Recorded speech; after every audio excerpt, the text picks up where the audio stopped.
anak-anak, hari ini anak-anak akan belajar tema 6, subtema 1, pembelajaran 3 dan 4 ya. Kompetensi dasar kita kali ini ada 3 anak-anak, 3.3, 3.1, 3.6. Anak-anak boleh baca ya. 3.3 kita akan belajar tentang PPKN. 3.1 kita akan belajar tentang IPS. Lalu 3.6 kita akan belajar materi bahasa Indonesia. Nah, anak-anak, kita akan belajar tentang keragaman SDA, pekerjaan, dan manfaatnya. Hari ini kita akan belajar tentang keragaman ya. Nah, sumber daya alam yang ada di sekitar kita sangat memengaruhi cita-cita yang ingin dicapai. Cita-cita tersebut dapat berupa pekerjaan yang membutuhkan sikap saling kerjasama atau bekerja sama. Anak-anak bisa lihat contohnya. Nah, nelayan ini. Nah, tidak bisa mungkin bekerja sendiri. Harus ada kerjasama, harus ada sumber daya alam. Nah, menjadi seorang nelayan harus ada sumber daya alam, yaitu berupa ikan dan lautan atau pantai. Kemudian, menjadi pegawai kantor mungkin memerlukan kertas, pena, komputer. Nah, coba anak-anak ingat pada semester lalu kertas itu dibuat dari apa ya? Nah, dari pohon. Kemudian ada pekebun teh. Menjadi seorang pekebun teh, tentunya harus ada sumber daya alam agar bisa menjadi pekebun teh, yaitu tanaman teh. Ya. Jadi sumber daya alam untuk menjadi seorang pekebun teh adalah tanaman teh. Nah, anak-anak, apa manfaat adanya keragaman karakteristik individu di dalam suatu pekerjaan atau cita-cita? Nah, yang pertama, saling melengkapi kekurangan masing-masing. Yang kedua, saling bertukar ide atau pendapat. Yang ketiga, memberikan saran atau kekurangan masing-masing. Yang keempat, belajar hal-hal baru, terutama untuk meneladani sifat positif. Nah, jadi manfaatnya banyak anak-anak. Saling melengkapi, saling bertukar ide, memberikan saran, dan belajar hal-hal baru. Nah, selain keberagaman sumber daya alam, ada juga keragaman fisik, ras, dan budaya. Nah, ini antar manusia. Contohnya ada Dedi dan Jonas. Kalau Dedi memiliki rambut yang lurus, asalnya dari Jawa, suku Jawa, kemudian cita-citanya menjadi arsitek. Nah, kalau Jonas, ini rambutnya keriting, berasal dari suku Ambon, cita-citanya menjadi seniman. Nah, jadi setiap orang itu pastinya memiliki fisik, ras, budaya, dan cita-cita yang berbeda. Maka kita harus saling menghargai.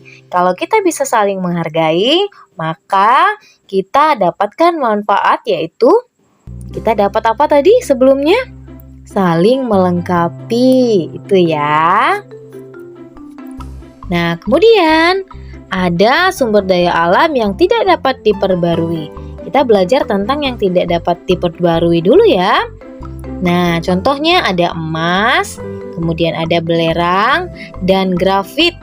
Nah, pada semester 1 yang lalu, anak-anak juga sudah belajar kan tentang yang dapat diperbarui dan yang tidak dapat diperbarui. Ibu akan berikan contohnya ya. Contohnya ada minyak bumi, biji besi, bauksit, marmer, belerang, nikel, dan grafit. Nah, ini adalah contoh yang tidak dapat diperbarui. Nanti untuk tugasnya, anak-anak silakan lihat nanti di tugasnya setelah menonton video ini. Lihat ya, permintaannya apa, sumber daya alamnya apa. Jika ada yang tidak dapat diperbarui, maka ditulis yang tidak dapat diperbarui. Tapi jika sumber daya alam di sekitar rumah anak-anak yang dapat diperbarui, contohnya sayuran, padi, dan lain-lainnya, tulis saja yang dapat diperbarui ya. Nah, sekarang kita akan belajar tentang makna yang terkandung dalam puisi. Untuk menemukan makna dalam puisi, anak-anak harus paham dulu hal-hal apa yang perlu anak-anak perhatikan. Yang pertama, baca puisinya terlebih dahulu. Yang kedua, setiap baris dan baitnya harus dibaca dengan cermat. Yang ketiga, mencatat hal-hal pokok yang disampaikan. Yang keempat, susunlah catatan-catatan hal-hal pokok yang sudah anak-anak buat dengan bahasa anak-anak sendiri. Ibu akan contohkan ya. Nah, yang kemarin anak-anak sudah belajar kan tentang vokal di akhiran setiap baris puisi. Tapi masih ada yang salah untuk membuat vokalnya. Nah, Ibu akan jelaskan sedikit lagi ya tentang vokal. Anak-anak harus ingat, vokal itu hanya ada 5. A, I, U, E, O. Vokal di akhir puisi disebut juga dengan rima. Contohnya, kita lihat di bait kedua. Ini bait kedua ya. Bait 2. Nah, ada bait kedua. Ini di baris pertamanya kita lihat raja, ja. Nah, kita untuk membantunya dengan mudah, lihat huruf akhirnya. Tapi tidak semua huruf akhir itu adalah huruf vokal. Ya, kita lihat raja, huruf akhirnya adalah huruf vokal. A.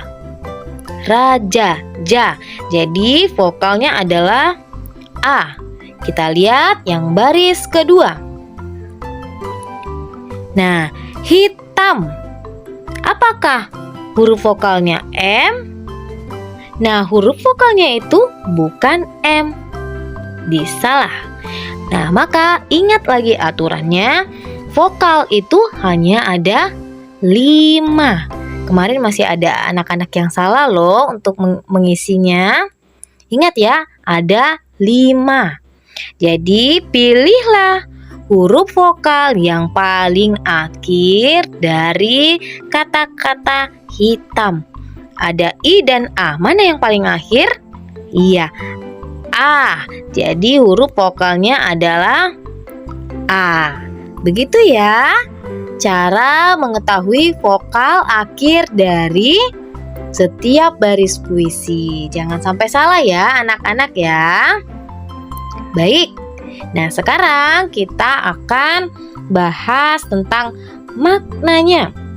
Makna di bait 1 dulu ya. Makna di bait 1. Anak-anak bisa lihat, Ibu akan garis bawahi dulu kata-kata pokoknya ya. Kamu menyebut dirimu orang Toraja. Lihat, orang Toraja. Dia menyebut dirinya orang Papua. Aku menyebut diriku orang Madura. Orang Madura. Kami menyebut diri kami orang Indonesia. Orang Indonesia. Nah, sudah paham tentang apa hal-hal pokoknya ini? Tentang keberagaman suku. Lihat ya. Nah, jadi pokoknya tentang keberagaman suku. Maka makna dari bait 1 puisi ini adalah apa kira-kira?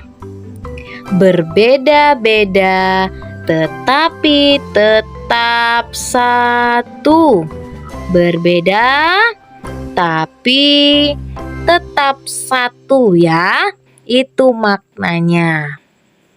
Nah, nanti anak-anak silakan cari makna puisi di bait ketiga dan keempat ya. Oke anak-anak, bisa ya? Sip. Nah, terima kasih anak-anak sudah mengikuti pembelajaran hari ini. Sampai jumpa di pembelajaran berikutnya.